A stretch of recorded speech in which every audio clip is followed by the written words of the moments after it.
এখন আমরা আছি শিটং চুচিডুঙ্গা ভিউ পয়েন্টে, অনেকটা উপরে। মানে দেখে মনে হচ্ছিল না এখানে দেখাতে পাচ্ছি না, উপরে এয়ার প্রেশারটা কম।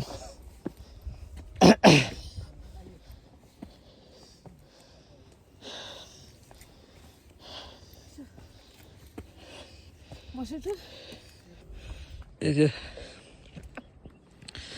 এই ভিউটা ওঠার জন্য এতটা কষ্ট করে উঠতে হয়েছে। উপরে গিয়ে দেখাচ্ছি আরো।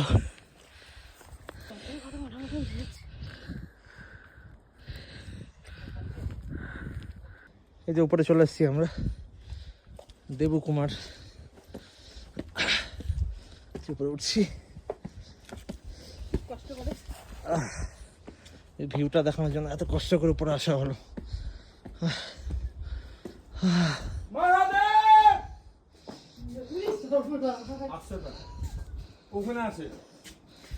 দেখো সবাই ভিউটা দেখো। ওই যে শিবটাঙ্গি যাবা কি না, ওখানে তুমি যে যাই কথা বলবা সিঁড়ি উপরে উঠে কথাটা রিটার্ন আসবে। ভিউটা দেখার জন্য তো উপরে আসা।